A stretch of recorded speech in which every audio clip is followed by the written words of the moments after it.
This topic has a very long name. It's solving a linear equation with several occurrences of the variable, fractional forms with binomial numerators. So what this means is we're solving an equation for one variable. It does not have an exponent on it. It's just to the power of 1. So in this example that you see right away, we're solving for v. And then it says that there's going to be several occurrences of the variable. So in this case, we see a v on both sides of the equation. And fractional forms, that means there's going to be fraction, like there'll be denominators in our problem. And binomial numerators just mean in the numerator. So in the above the line in the fraction, you're going to have two terms. So what we want to do first is get rid of our denominators. So right now we see that there's a denominator of 3 and a denominator of 7. So we find the least common multiple of both 3 and 7. That's the number, the smallest number that both 3 and 7 can go into, and that's 21. So we're going to multiply the entire equation by 21. So this is going to be, there we go. So we're going to take and multiply each term in our equation. So we're multiplying 21 by this one and that term, the entire equation.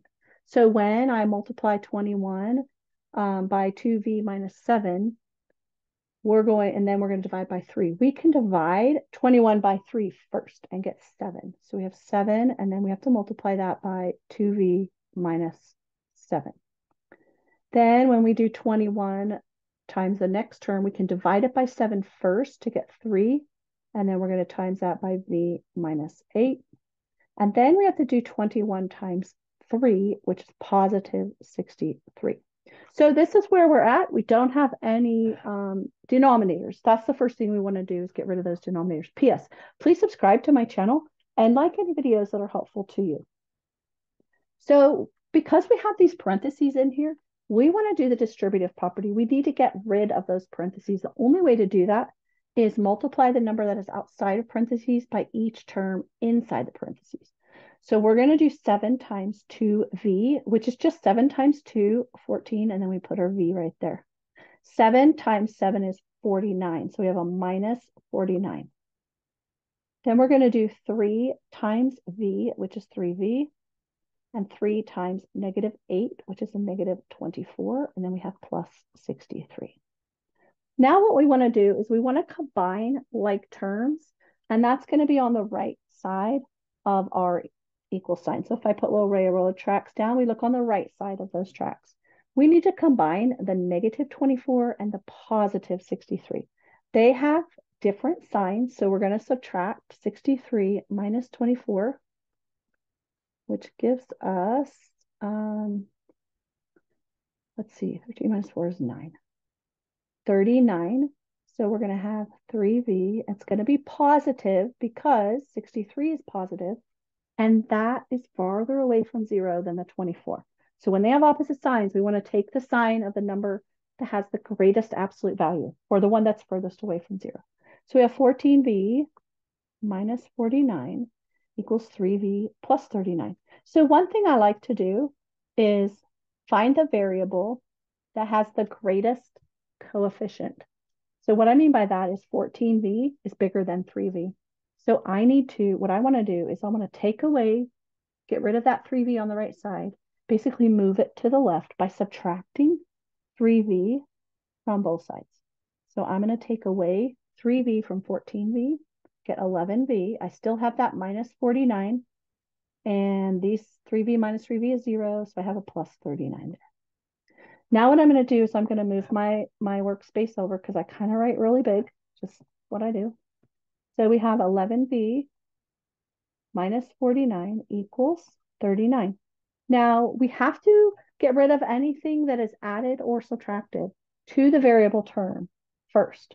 So because there's a minus 49 here next to my v there, I'm going to add 49, but I have to do it to both sides. Can't just willy-nilly start adding things on both sides. So we're left with, like, if we pretend we're adding those together, we have 11v, negative 49 plus 49 is 0.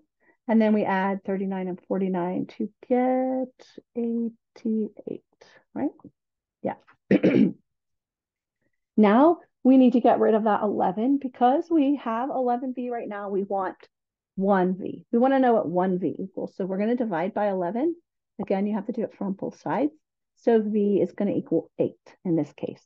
So we did a lot of steps here. So I definitely want to show you some more examples and kind of go through it step by step again. So in this problem, we have denominators of 2 and 8. So our least common multiple is actually equal to 8. So we're going to multiply the entire equation by 8. Now this is awesome. I love this example they're giving you. Because of this negative sign on the second fraction, or this minus sign, that can be tricky and can cause some problems for some people. So let's divide 8 by 2 to get 4. So we have 4, and then we put that w plus 3 in parentheses because we need to do 4 times both of those. 8 divided by 8 is 1. So it's minus what's in the numerator. This is the part where you need to remember to put it in parentheses. That's going to save your head, maybe, hopefully. So now we're going to use the distributive property. So first step, we got a least common denominator or least common multiple of the denominators, multiplied the entire equation by it. Second step is to do the distributive property. So we do 4 times w, which is 4w, and 4 times a positive 3 is 12. This is the part that is going to cause some issues. This negative sign, it's kind of like you're multiplying -1 times each of those terms. We actually need to distribute that.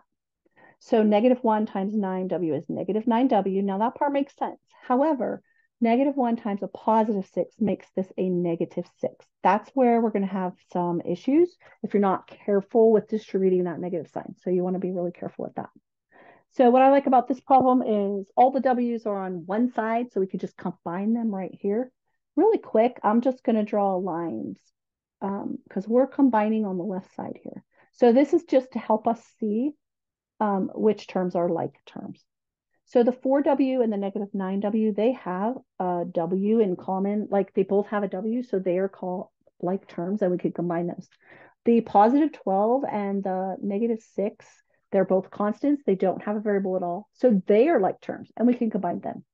So 4w minus 9w is a -5w. Again, they have opposite signs. So we do 9 minus 4, which is 5.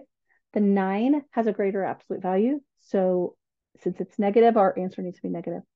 And 12 minus 6 is a positive 6. Again, 12 and -6 are opposite signs. So we subtract 12 minus 6 to get 6, and it will stay positive. Now we're at that point where we need to add and subtract to get rid of whatever is added and subtracted to the variable term. So because it's plus 6, we're going to subtract 6 from both sides. And we get -5w equals, and in this case, -3 minus 6 is a -9. They have both the same signs. So we're going, I know what I did wrong. Woo! Ooh, I caught it before we finished. I have to actually multiply 8 by -3 right here. And I didn't. I just put -3 there. That's another common error. Look at that. I did the same thing. Okay, so 8 times -3 is -24. So we're going to put a -24 here. There we go. Now we're adding a -6 to -24, which is going to give us a -30. That actually looks a lot better.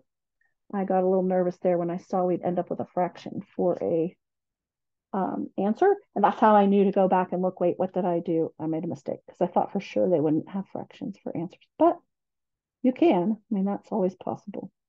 Okay, so -5w, we want 1w. So we have to divide by -5. Keep that sign. So when we divide a negative by a negative, we get a positive. So this is going to be w is positive 6. There's a lot of steps here. Very easy to make mistakes, and hopefully I was able to point out some of the more common ones. We're going to do another one just for kicks and giggles. So the least common multiple of 4 and 2 is 4. So we're going to multiply the whole thing equation by 4, and I'm going to try to remember to do that. 21 by 4 also. Nice, there's a plus sign here, not a negative, so I don't have to worry about making those common mistakes. Okay, when I do 4 times 21, I get 84. I'm going to divide the 4 out here, so I get 7v plus 5. I still put it in parentheses. I don't know why, I just like to. And then I'm going to divide 4 by 2 and get a 2 times 9v plus 2. Now, sometimes you might not like to see the variable on the right side. It's okay if you switch sides, put the 84 on the right and then this whole big thing on the left. I'm just going to leave it here on the right so you can see it's okay to leave it where it is. So we have 84. On our distributive property, there's kind of like a 1 out here. So that just stays 7v plus 5 because we distribute a 1 and it just stays the same. Then we're going to do 2 times 9 and get 18 with that v, and 2 times 2 is 4. Now we combine like terms like we did on our last problem. 7v and a positive 18v are alike, and a plus 5 and a plus 4 are like terms. So we have 84 equals 7v plus 18v is 25v. And then 5 plus 4 is 9. So the next step is going to be subtract 9 from both sides. I think that first problem we had, where we had the variable on both sides of the equal sign, that is probably the one you're going to want to review if you have a problem similar to that in your assignment.